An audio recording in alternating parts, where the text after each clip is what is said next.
Mandela soit le que il faut s'approcher de l'ennemi pour l'affaiblir. Fatia Koutani na Kagame, oh aza kolabo. Mais Kagame le que va publier ba résultat ba zelaye azoya. Fayu la binaka. Wana zalaï collaborer Alain Jésus. Situation on a dénoncé. Tant que Quinois, ils ont tout simplement, on veut créer ma tension pour déstabiliser le pouvoir. Dans le niveau Katanga, aventurier moya bakata Katanga, batombola ki drapeau na bango, na ba rêve ya sécession Katangezo Tchomba échoua. C'est toujours pour déstabiliser le pouvoir. Makambozo le kanamboko yo. Les autres senga biso ba Congolais toteli. Les autres senga. Le régime Kabila avait déjà planifié des histoires. Oh ba bengi ya mafia. On a continué à biso ba mbongo to tumba ba pine, to somba ba essence. Ba oto mono to ebi na biso ba ngoto. Le président il faut renouveler le cabinet dans Ewan.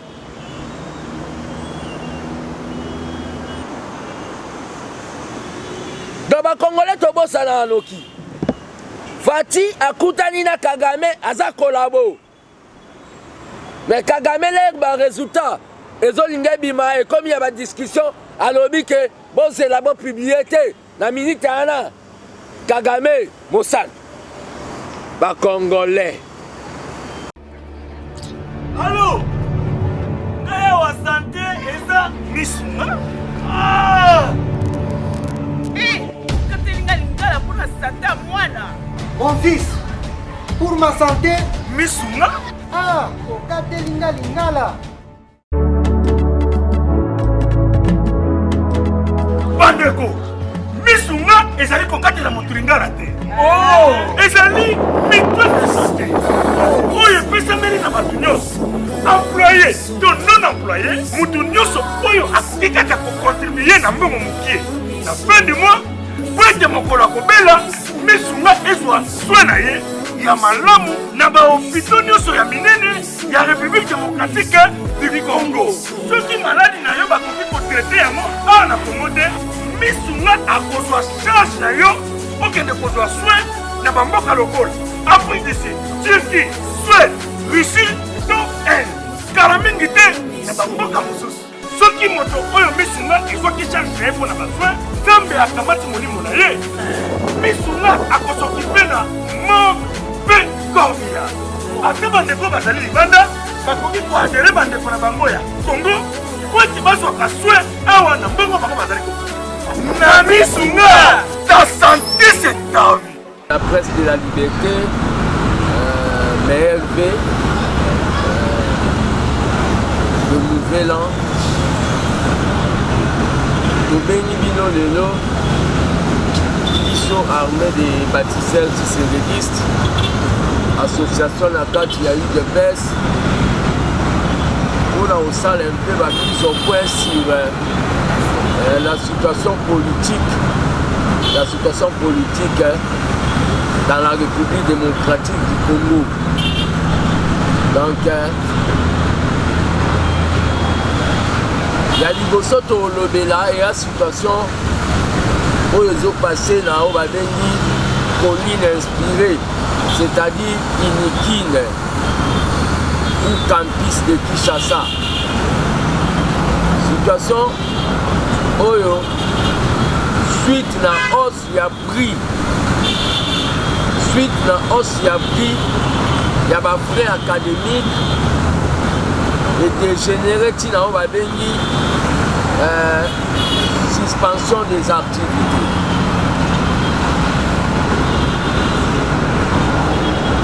Réaction en tant que gardien du temps de la démocratie, simple citoyen congolais qui comprend bien ou comprendra bien par droit naïf. À l'époque à Kabila, Minerval ou lycée académique et à la qui n'a pas dans le 200. Et maintenant, le ministre chargé de l'enseignement supérieur et universitaire, M. Thomas Louaka, a eu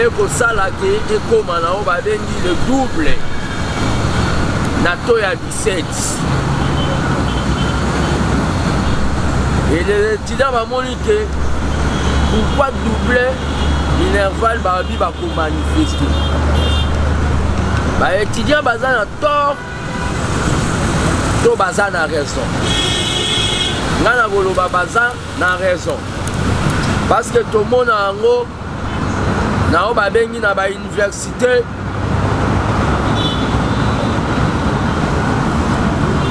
Tout le monde a l'université. Netia Cocody, l'université à Bangui, partout va manifester. Les étudiants, là, ont annoncé une manifestation, il y a marche pacifique. En air, service de renseignement, il y a là qui est informé. FEPEM chargé de l'intérieur, il y a là qui est informé. La police Bazara qui est informée, hôtel de ville Bazara qui est informé. Parce que le service Wande et contrôle la sécurité en mot. Mais à la grande surprise de tout le monde, la police au lieu que ne voit la rôle nango pour encadrer manifestation. La police est que n'aide que ça là-haut pour réprimer manifestation, pour pénger la gaz, et pour mettre la balle réelle. Et pour ça, il y a une résistance à l'étudiant, il y a une mort. Beaucoup de blessés, viol. Nous condamnons l'attitude à la police. Mais la situation, ça a été récupéré par Batou. Oh, Nakata Mitema, un objectif. Il y a trouble côte à pauvre investisseur Bayati. Là, je vois M. Moussi. À ça, une déclaration que nous allons tout faire. Nous allons tout faire pour que l'investisseur Bayati. Mais les étudiants ils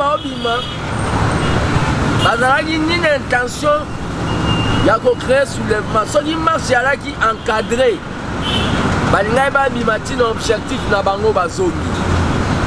ça crée les dégâts. Et le ministre Thomas Louaka, il y a une réunion dans le conseil de sécurité, il y a une décision de suspendre. Parce qu'il y a une suspendre. Si les étudiants 48 heures, ils ont un site universitaire. Ils ont des étudiants, ils ont des sous papa na ba bateka ba fufu na bantaba po baya otanga na ki babosani ke na kati ya betidiana ezana ba misusu ba papa na ba bakota ba kivu bateka bangombe po baya otanga na ki ba pesi bango 48 heures soki po betidian ba koma ba faser to ebipeti. J'avais fait une déclaration il y a qu'on condamner en gros. Mais le président de la République étant un socialiste, tellement qu'il y a des gens, qui mbongo na bango, ko pesa bakulu na ya bakota mbanzalemba, na cadre de babuka babanki basala désordre. Et puis si que le président a Koloba, pour des raisons, il y a sécurité et d'assainissement, c'est-à-dire kobimisa bainfiltre nyonso suspension ezali mais eza de courte durée donc bato tu baolanda tosali fermeture te ndenge Kengo asalaki eza tout simplement il y a eu d'autres bato atangaka te mais akenda kolala na bahomme baosala contrôle physique azolala na homme mpo ayebi ke site université eza inviolable abima mpe libanda aye kosala baassassinat azongi alala. Donc il y a des gens qui font ça. Alala la vraiment na site universitaire pour ayebi ke kuna soda akotaka te. Yango nde babi c'est pour nettoyer. Toboyaki suspension Thomas Louaka mais tolobi tout simplement ndenge mokonzi ya mboka alobi mpe akokutana na baétudiant lelo ndenge mokonzi ya mboka alobi tosengi na baétudiant oyo baza bauta barégion baprovince libanais kutu auta liban sénégalais auta sénégal mais ayawa azalaka na ndeko oyo bauta baprovince en attendant mesure wana bakende nanu kosenga oyo babengi séjour à mokuse epa bandeko na bango babiloko Thomas Louaka azosala makambo ya baétudiant donc eza babiloko moko boye ezolakisaka baministre nyonso ya FCC baministre nyonso ya FCC baye na mission ya kosala oyo babengi kotie la président de la République po de banane a échoué. Ba ministre ya FCC avant bakota conseil des ministres basala nanu conseil na bango ya ba FCC bakota na ba réunion na bango pona oyeba ndeni yo ko bloquer na ministère longa na ko bloquer bi.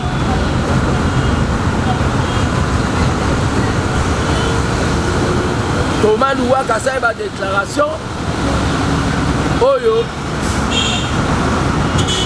eboti makambo. Qu'on ne vienne pas nous accuser que Tokangi Université. Ce qui s'est passé à niveau du campus, na UPEN, ce qui s'est passé à niveau du campus, excusez, vous me dérangez trop, hein? C'est le niveau du campus, ils ont tout simplement oh bah lobby mauvaise foi ya administrateur ya université mais na niveau ya UPEN recteur avant dit ça ba professeur a sololi na bango sima ba fra académique avant d'ici pe ba étudiant a expliquer bango comment oyo ba fait comment na niveau ya unikin bandim ba recteur bazana ba comité na bango oyo ba fort comité oyo bango ba utilisaka ba étudiants. L'université est devenue politisée. Ba professeur oyo a tendance la muka bazana tendance ya kokota sa politique na bango ya makanisa soulèvement tina kati ya université et créer climat d'insécurité. Batu bazolinga bakwesa o babengi pouvoir ya Fati. Mais pouvoir ya Fati babosani eza pouvoir ya peuple. Peuple bakwesage jamais. Baeko banda na Fati ya muto akota kasho akima abuki kasho alinga kima bakanga ye badimisie na mawa un certain monsieur Nemwandansel.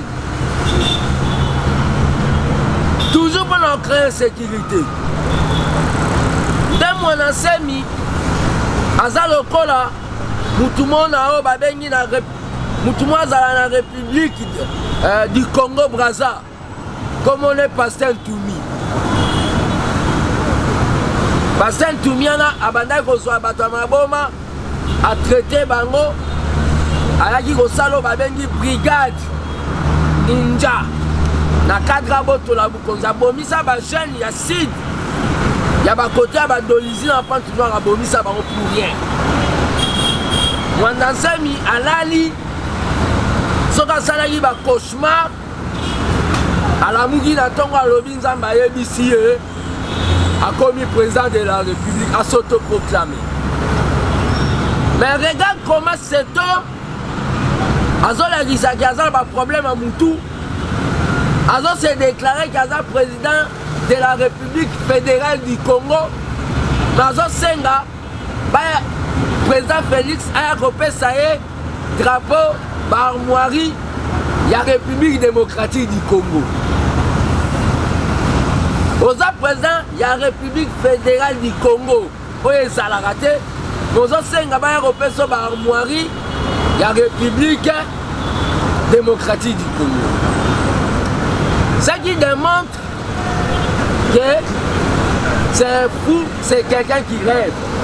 Si vous avez une image de Mwanda Nsemi, moi sinon avant d'aller pembeni, si vous avez une attitude comme si alingai makambo alaki, amemaki ende na makasi. Mais Mwanda Nsemi, on ne doit pas laisser ces histoires. On ne doit pas laisser ces histoires. Pourquoi? La personne du président de la République est sacrée selon la constitution congolaise.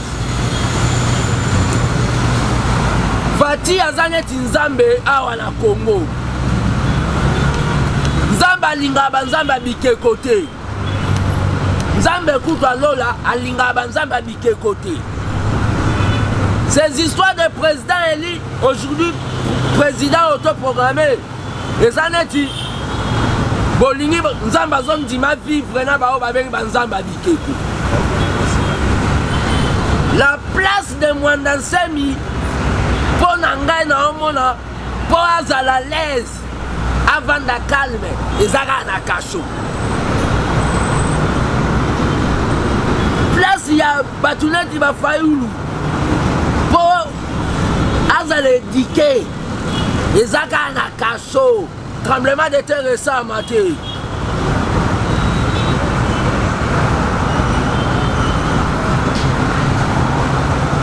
J'interpelle le président, cause à la démocrate, et l'obité aux anneaux excès de douceur. Mon président Fati, que j'aime beaucoup, douceur na boboto et le qui. Douceur na boboto et le qui, nous devons appliquer la loi maintenant. Parce que Togoya avant d'appel, Tori pe, Moutouma Abimi, Mouamo Abimi, Soalobi, Yépe candidat, Yépe président de la République. Oh, bah, Fayoulou, bah, Osala, bah, Mwanda Nsemi, bah, Osala, ceux qui battent, bah, on a caché tremblement de. Et qu'on s'ala maté.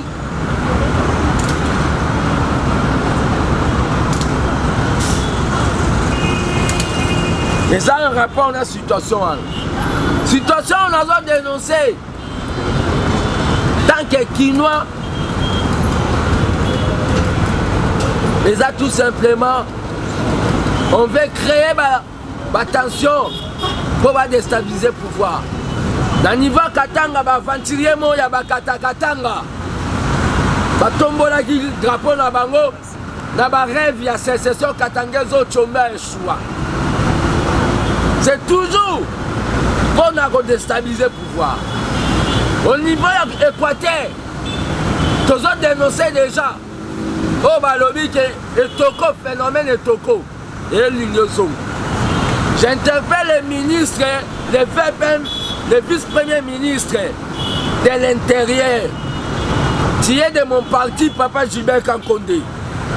Mais de toute façon, c'est la Moussala. Moussala, vraiment bien tri. Vérité à Bokabouanité.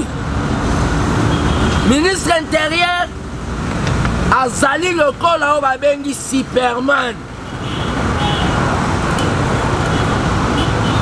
Aza Superman, donc soka yoki likamuguna apumbwe mbalamoko. On a trop administratif. J'interpelle les VPM chargés de l'intérieur. Le problème qu'il y a, c'est quoi? Makambozo les Kanamboko. Les autres senga biso ba Congolais toteli. Les autres senga. Le régime Kabila avait déjà planifié des histoires. Oh babengi ya mafia. Dans le ministère, il y a défense. Soda moi Lukanga lobby depuis 2016. Prime nae ya 1 million et quelques. Salaire déjà so ba 100. Mais prime ya ba 1 million et quelques. Depuis 2016 et bimaka na banque moko azwa angote tilelo. Alinga na fiche ya banque wana. Ce sont des histoires. Oh les autres salama na mboko. Bisoto tikango. C'est pour cela dans quelques jours, l'armée de Baptiste Tshisekedi va lancer ce qu'on appelle caravane anticorruption. Caravane anticorruption et qu'on va dans la cité de l'OIA. Voilà ma université ya iniki ne bandi. Ba conseiller ba la qui a même présence à un voyage. Ba tete. Mais si vous avez un na Pullman Hotel, il y a un projet, il y a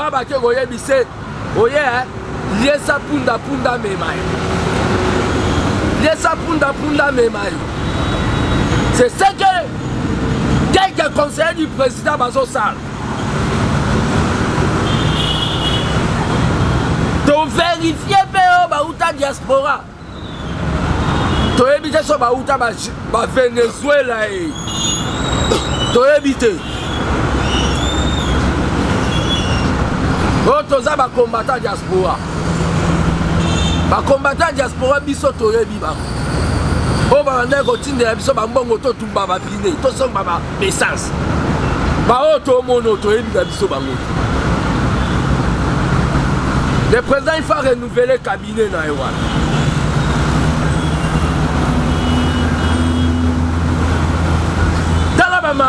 de moutons. Dirait Eleki pour lancer prochainement avec sans étude de faisabilité. Si on a lobby au Macambouano, on a fait sa fenêtre, on a critiqué. Tous les qui étaient bons, tous les bons battés. Ceux qui régime n'a pas échoué. Tout le régime est échoué. Président vraiment, tous les 5 vraiment président,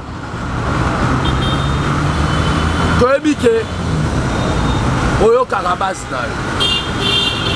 caravane ont lancé anticorruption. Et dans la présidente de la République, pour mafia, et ça on a 4 après.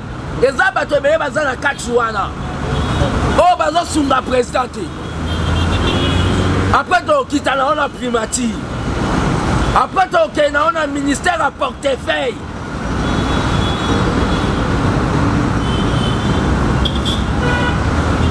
Appel les a lancés dans les combattants. Mais le problème dans le Lingala qui c'est ça. Biloko tout le monde il y a des semi ba université ba biloko.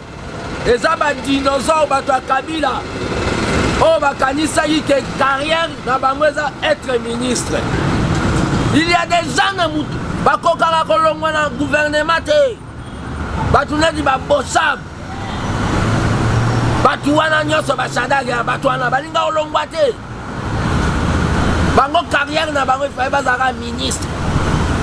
Bango nde bazo monter ba biloko wana. Na idée que biso to échoué. Peuple telema. Partout yo za so moni kamoko boye. Obenga na numéro na ona opesa na fu. Bazo linga to échoué kaneti ya kini bopeto. Bayembi yembi banzembo akini bopeto.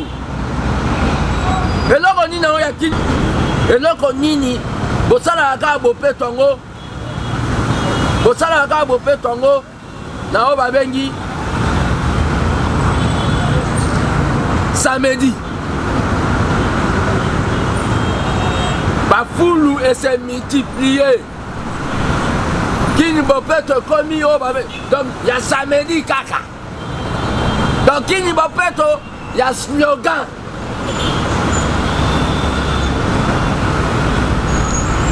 Mais Bobise Belambongo, un gouverneur Oyalaka, avant d'avoir moins de Kinshasa, mingi na poto.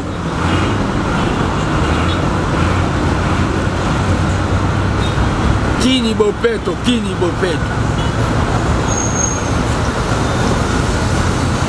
Nous sommes là pour dire la vérité. Alir Makambozo Kende, na une année au gouvernement. Et ça bien été président. Ce qui dépêche c'est échoué. Fati. Tout ça a été là. Fati béton. Fati béton. Il faut président aime battre. Ça c'est vérité. Ce qui il dépêche c'est échoué. Et vous avez un moutou ya Fati. Yangati. Bisoto Bundara déjà. Toro Lobanier jamais eu de mauvais trucs et de mauvais chefs.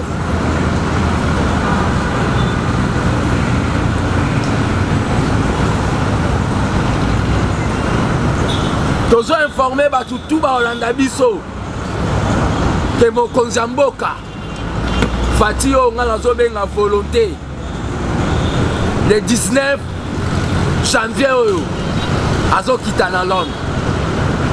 Nous avons une mobilisation et ça local là et Koyamwa Lanzambe Banani ba Oyambae. Fati Azo quitte à Londres le 19 Oyo. Bola Kisake, Aza vraiment mon konzi. Bola Kisake, Yaza vraiment mon konzi à peuple. Et à part ça, dans le cadre de l'initiative, il y a armée des bâtisseurs tisseredistes, ABT, Association de la catégorie de peste, Tozuli Kanisi,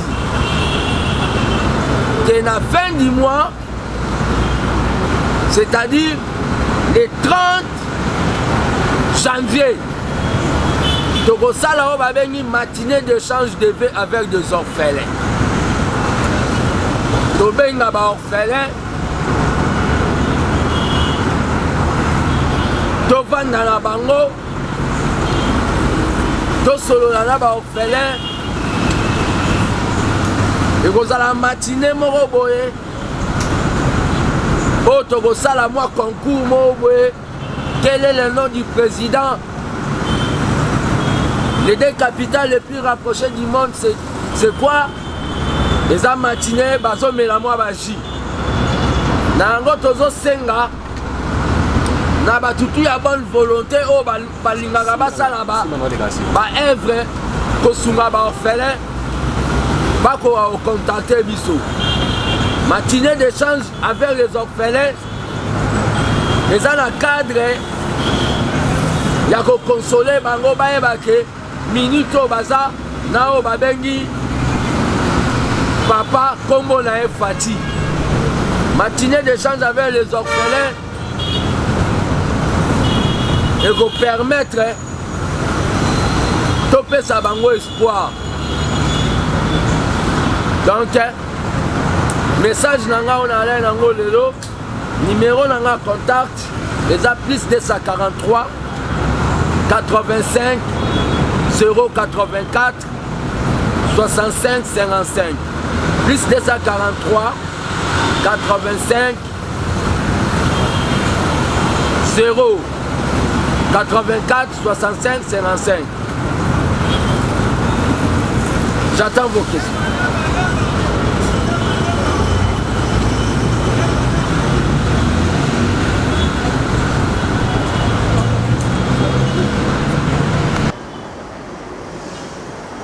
Ce sont des histoires. Oh, ils ont salama en beaucoup. Bisoto Tikango. C'est pour cela, dans quelques jours, l'armée de bâtisseurs Tshisekedi Tshisekedi va lancer ce qu'on appelle caravane anticorruption. Caravane anticorruption, et kobanda na cité de l'OIA. Voilà makambo université ya iniki ne bandi. Ba conseiller ba la qui a même présence à un voyage. Ba tete. Mais so ba ki mutu mo ya ovanda kuna na Pullman Hotel. Aye na ba projet wa ba ke koyebise oye liesa punda memayo. Liesa punda memayo. C'est ce que quelques conseillers du président Bazo Sall. To vérifier ba diaspora. To éviter so ba Venezuela et to éviter. To za ba combattant diaspora. Ba combattant diaspora biso to yebi bango. O ba na ko tinde biso ba mbongo to tumba ba pine, to so ba essence. Ba o to mono to yebi na biso bango. Le président il faut renouveler le cabinet na Ewan.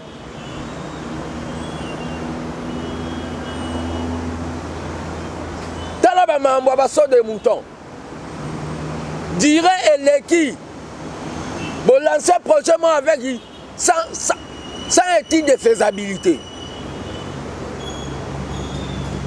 Si tu lobby au Makambouano Kolobate, aux opés sa fenêtre, na batumsu ba critiquer.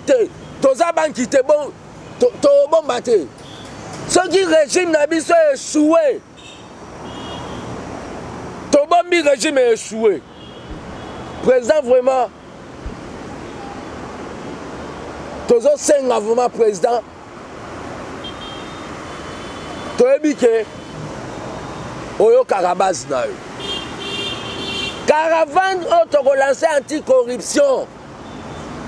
Et dans la présidente de la République, il peut mafia et ça dans le cadre après. Et ça va te payer dans la Kachiwana. Oh, bazo sunga présidente.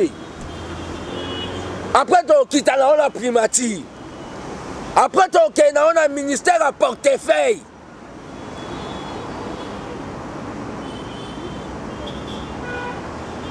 Appel et ça lancé dans les combattants. Mais le problème dans la zone qui se zani. Biloko tout bon monao, ya ba mwana semi ba université ba biloko. Eza ba dinosaure ba to Kabila. Oh ba kanisa ki carrière na bango eza être ministre. Il y a des gens na mutu ba kokala kolongwa na gouvernement te. Ba tune di ba bosab. Batu wana nyoso basadaga batu wana balinga olongwa te. We kaneti ya Kini Bopeto. Bayembi banzembo ya Kini Bopeto. Eloko nini ya Kini Bopeto ndenge zaona. Eloko nini bosala ka Bopeto ngo. Bosala ka Bopeto ngo na o babengi samedi. Bafoulou et s'est multiplié. Kini Bopeto commis au babé. Donc il y a samedi kaka. Donc Kini Bopeto, il y a slogan.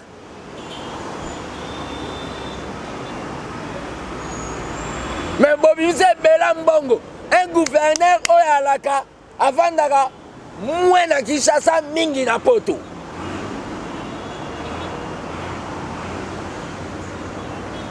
Kini Bopeto.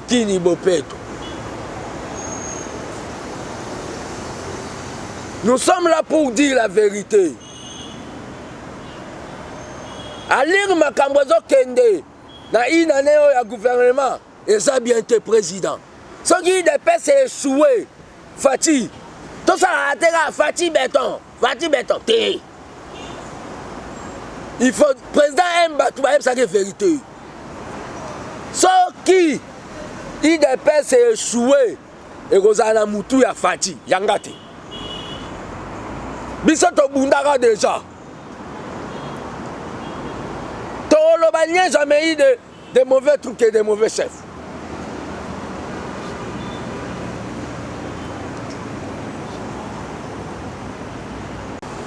tozwi likanisi que na fin du mois, c'est-à-dire le 30 janvier, tokosala oyo babengi matinée d'échange de vœux avec des orphelins. Tobenga baorphelin, tovanda na bango, tosolola na baorphelin, ekozala matinée moko boye, oyo tokosala mwa concours moko boye. Quel est le nom du président?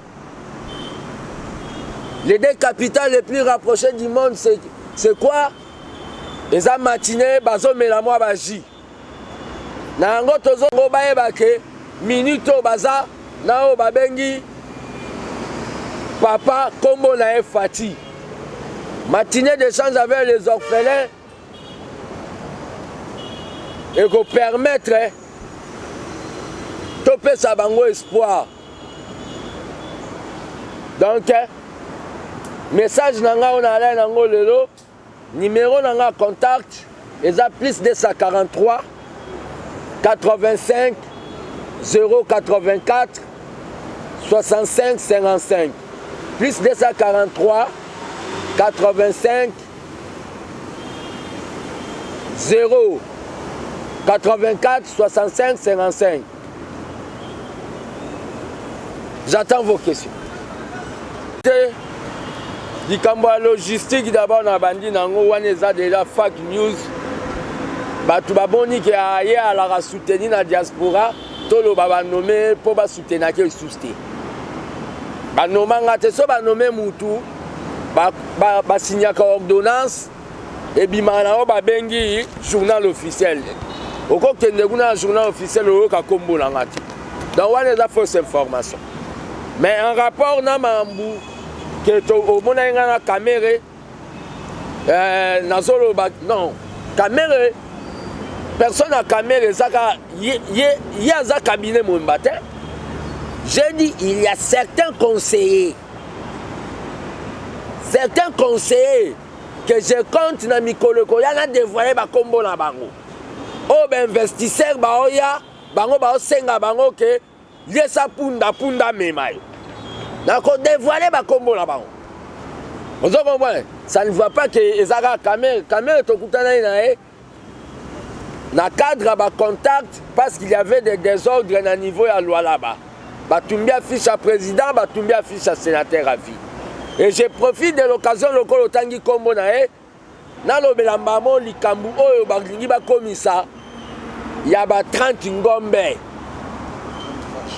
30 vaches. Congo va te vendre boye affaire d'état actualité comme 30 ngombe. J'ai entendu des gens passer bah comme ils sont au problème. Pe bisoto pe batuni ya parti na bisom sous des pes baso le kabao le belango baso finga. Est-ce que possible tozana bato INC ya caméra na cash? Pour à travers cash nde tokoma bukonzi. Bosi bo mona jour nini bato FCC entre bango ba finga. Baza ba parti belé. Bato misusu po balanda bango bazo le capé bazo finga président caméra ba finga eko mais muto ai des pes. Mais tozana cash. Soki lelo INC lobe longwe toza déséquilibré. Toza déséquilibré. Tout ça là on va bengi réel politique rationnel.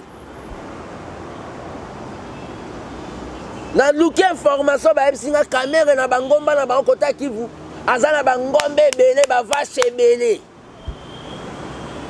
A juger bon akendo pe sango na mariage ya James. Ba benga ki.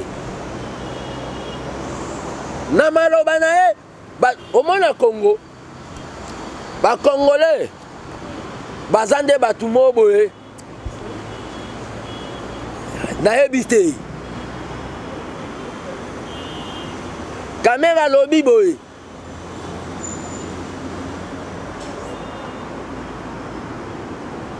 que le président a regretté cette invitation. C'était tout simplement pour Aluka, à ce qui ça l'ambiance.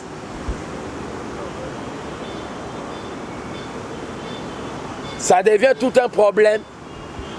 Au lieu de comment on peut développer le Congo, tous les débat na bis. Pe makambo ya Rwanda na baloba kana. Ngana koma koyo kango soni. Tout OK vraiment bovandi na français moto na japonais.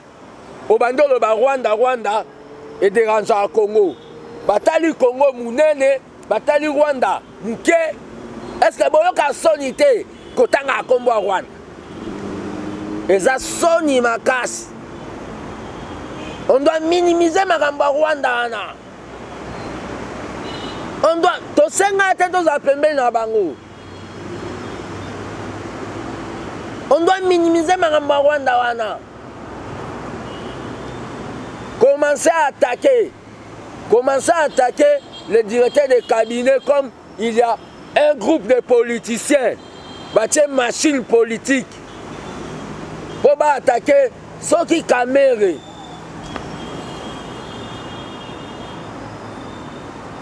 À se détacher dans la cache. Est-ce que besoin de conséquences ni pour fonctionner?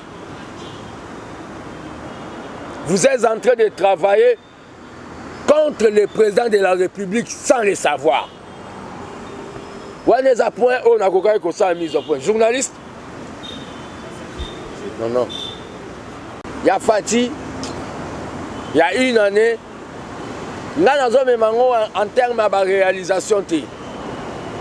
Dans un en terme de volonté politique au président Zanango. Mais là, quand on touille au président Sali, et ça a demandé la Lobaka. Il est vrai politicien, c'est celui qui donne l'éducation à son peuple. Éducation gratuite, enseignement de base, il y a la prise de définition. Oh, Fatia Sali. Fatia Zone ici, Congo, là, on va venir concert des nations. Fatia Zone ici, Congo, là, on va venir concert des nations. Déjà, il va faire des sébazo beta kuna. Kalate, il va avoir solution. Le moment où les gens vont rêver balkanisation et tika salamate. Mandela soit le que il faut s'approcher de l'ennemi pour l'affaiblir. Fatia Koutani na Kagame, oh aza kolabo. Mais Kagame va publier les résultats, va zelaye azoya. Fayu la binaka. Wana zala collaborer alain Jésus. Donc ba Congolais to bosana anoki. Fati akutani na Kagame aza collabo. Mais Kagame les résultats ezolinga bima et comme il y a ba discussion alobi que bon c'est là bon publier na minute ana Kagame Mossad ba Congolais ngana otika ko sala ba communication politique pour na sepelisa mutu nazo sala ba communication parce que nyoso ngana loba ata quelques mois plus tard ba tu vas repesa nga raison Rwanda des anini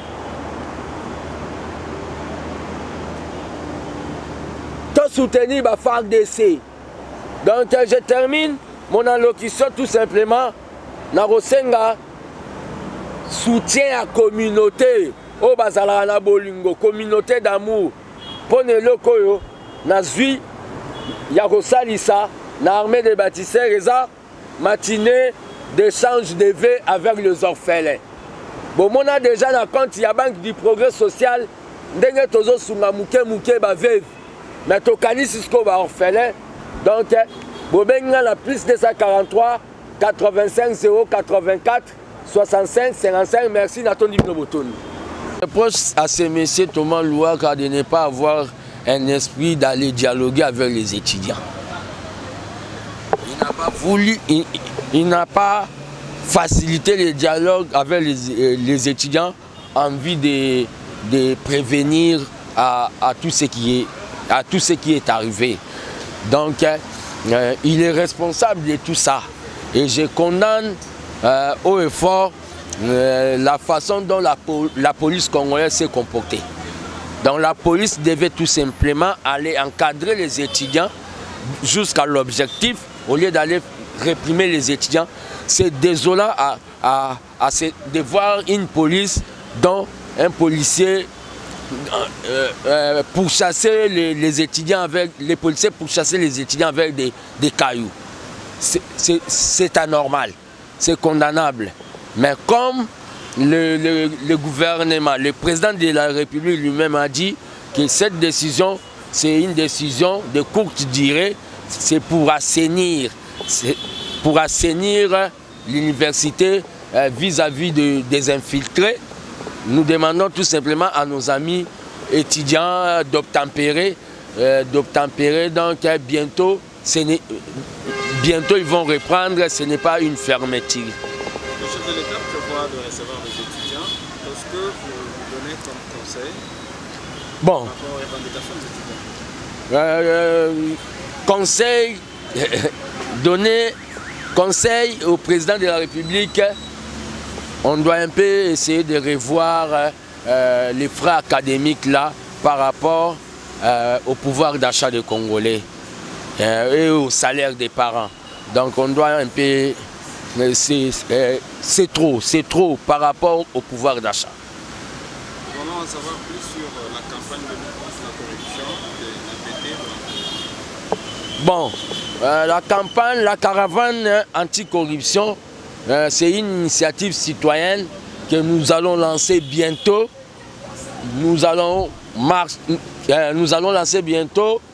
Nous irons à la présidence de la République parce qu'il y a un peu de choses qui se passent là, des choses anormales. Nous descendrons à la primature. Nous allons marcher presque partout où il y a les indices de la corruption.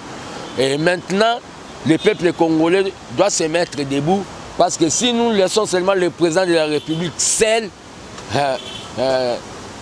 l'avenir ne sera pas rassurant. Merci.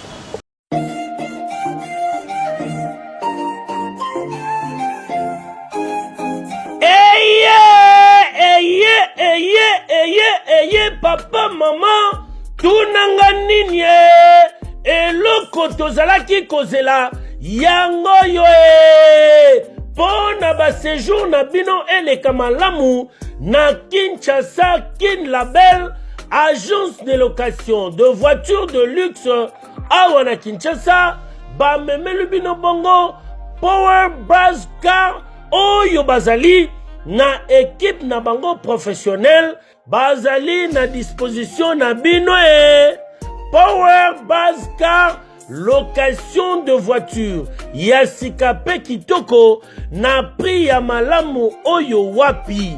Okoki ko contacter bandeko ya Power Buzz Car na ba numéro oyo plus 243 85 151 5000. Topé na plus 243 82 23 86 668. Beli Soussou na www.powerbuzz-car.com. Topé na contact email contact@powerbuzz-car.com Ozamo Bimba.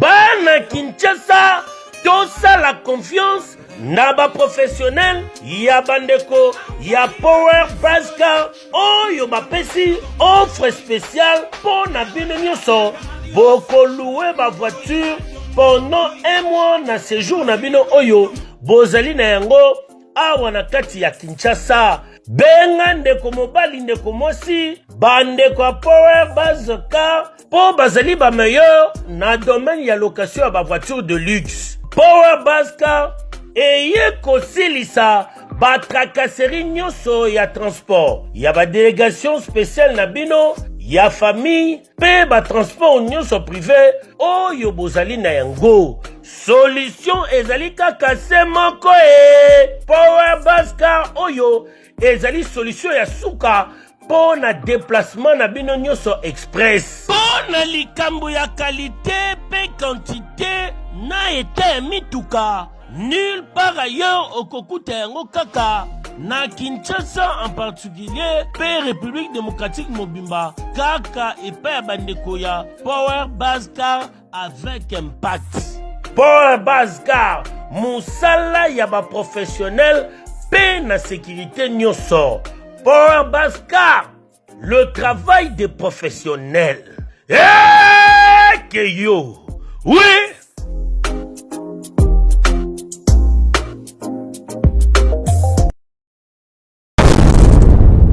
Congo France. Biso na bango, bango na biso na bango. Ekara molai. France.com, site ya Kolo Masolo ya danger, Masolo ya kitoko. CongoFrance.com